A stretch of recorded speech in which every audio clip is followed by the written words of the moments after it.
Baik, kita pertemukan dengan kubu orang beriman. Saya akan angkat satu buah kisah saja. Ini satu kisah sudah cukup untuk menghancurkan semuanya orang-orang yang tidak beriman kepada Allah ini. Tentu ada banyak kisah-kisah lain, tapi saya angkat kisah seorang tabi'in yang bernama Abdullah. Abdullah ini orang yang sangat soleh. Duduk di tengah-tengah padang pasir, di kemahnya, dia tinggal di kemah. Lagi makan siang, teman-teman sekalian. Begitu dia masukkan makanan di mulutnya, dia lagi makan siang. Tiba-tiba ada orang dari kejauhan dengan kecepatan tinggi, kuda dipicu, debu-debu pada berterbangan, sampai dia turun dari kudanya. Dia bawa informasi penting nih. Dibuka pintu kemahnya si Abdullah, lalu dia mengatakan, wahai Abdullah, wahai Abdullah. Dia teriak-teriak. Abdullah mengatakan, ada apa dengan kamu? Sambil dia berhentikan kunyahan makanya orang ini bilang, anakmu baru saja mati ditusuk orang. Jadi informasi yang dibawa oleh orang ini adalah berita kematian anak Abdullah. Tidak cukup di situ, dibunuh oleh orang. Orang ini tiba-tiba kaget karena si Abdullah tadi memberhentikan, tidak panik, tidak marah, tidak bingung, dengan sangat tenang. Dia berhentikan kunyahan makannya, lalu dia balik ke orang tersebut lalu mengatakan, Inna lillahi wa inna ilaihi raji'un. Kami milik Allah, kami akan kembali kepada Allah. Hanya itu saja. Lalu dia kembali kunyah makanannya.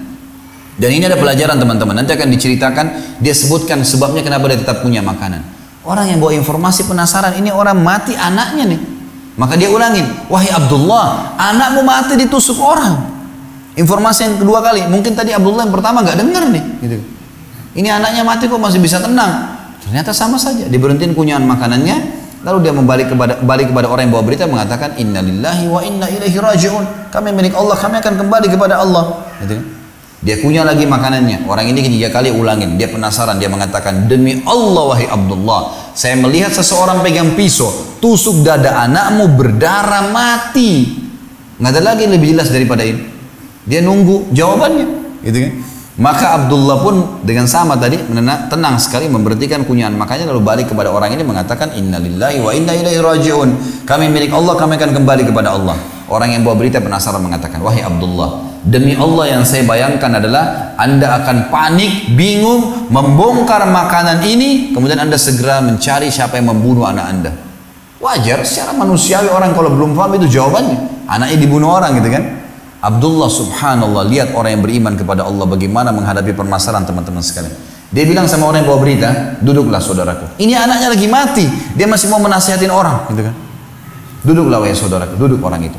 Lalu dia bilang, kami adalah sekelompok kaum, segelintir orang yang beriman kepada Allah subhanahu wa ta'ala.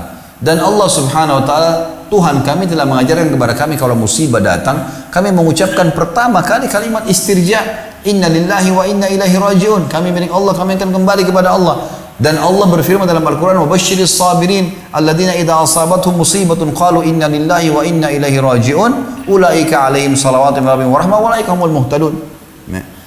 Allah telah mengatakan dan sampaikan berita gembira kepada orang-orang yang sabar, yang mereka kalau ditimpa musibah mereka mengatakan kami milik Allah, kami akan kembali kepada Allah. Mereka lah orang-orang yang mendapatkan rahmat dan jalan keluar dari Tuhan mereka, dan mereka mendapatkan petunjuk. Lalu dia bilang, saya sudah ucapkan kalimat itu. Kalau anak saya dibunuh orang, ini nasihat dia dan ini pelajaran buat kita. Orang beriman tahu menghadapi masalah. Dia bilang, kalau anak saya mati ditusuk orang tadi, saudaraku fahamilah, Allah juga telah menyampaikan kepada kami sebagai hamba-hambanya, orang mati bukan karena tusukan, tetapi mati karena ajalnya datang. Kalau ajal anak saya belum datang, mau 1000 orang pun yang tusuk tidak akan mati. Orang beriman tenang dengan itu. Mau ditabrak kereta api kah, mau disentuh, mau dikena setrum kah, kalau belum ajal tidak bakal mati, gitu kan? Maka di sini Abdullah ingin menjelaskan kepada kita satu poin teman-teman sekalian. Yang membuat mati Allah subhanahu wa ta'ala karena ajal datang. Dan bahasa saya ajal ini tanggal expire, gitu kan? Jadi bukan cuma makanan kalian yang punya tanggal expire, antum dan saya juga punya tanggal expire, gitu kan? Semua alam semesta ini punya tanggal expire. Ada sebuah riwayat menjelaskan, seorang sahabat pernah membeli sebuah piring, kemudian piringnya jatuh pecah oleh pembantunya. Lalu dia marah-marah dengan pembantunya. Nabi SAW waktu dengar panggil tuan rumahnya, panggil. Lalu kata Nabi SAW kepada tuan rumahnya, kenapa kau marah dengan pembantu? Dia bilang, ya Rasulullah, piring baru saya beli dipecahin. Kata Nabi SAW, jangan kau marah dengan pembantumu karena piring yang dipecahkan olehnya punya ajal sebagaimana kau punya ajal. Kalau bukan pecah di tangannya, akan pecah di tanganmu. Gitu kan? Gelas ini teman-teman sekalian, kalau sudah saatnya pecah, maka di tangan saya itu di tangan Anda akan pecah pada saat itu. Atau kita taruh di meja pun akan pecah dengan sendirinya. Memang sudah begitu ajalnya. Kita beli makanan ternyata ada yang rusak. Rusak itu karena ajalnya sudah datang, gitu kan? Maka kita harus paham masalah ini. Mati itu karena ajal sudah datang. Gitu kan? Kemudian juga saya ingin diberatkan teman-teman sekalian di poin ini. Mati dalam Islam itu cuma dirasakan satu. Semua mati, jenis-jenis mati, orang ditabrak kereta api kepalanya hancur, orang yang naik pesawat meledak tidak ditemukan sepotong pun badannya, orang yang tenggelam di lautan dimakan ikan habis badannya, orang yang mati di atas ranjang teman-teman sekalian, ini dalam Islam satu yang dirasakan cuma satu. Mungkin kita secara manusia lihat berbeda-beda prosesnya, tapi ini mati satu karena hanya merasakan sakaratil maut, itu saja. Bagaimana ruh dicabut oleh malaikat. Orang beriman akan keluar lebih mudah dari air dari mulut kendi, sebagaimana saya jelaskan semalam dalilnya. Dan juga orang fasik atau orang kafir akan seperti bulu domba yang dibasahkan lalu dililitkan di pohon duri lalu ditarik dengan keras sehingga berantakan bulu domba itu. Hanya itu saja. Maka Abdullah di sini tenang teman-teman sekalian, anaknya mati, dia tidak perlu balas dendam karena memang anaknya mati sudah ajal. Itu cuma proses saja.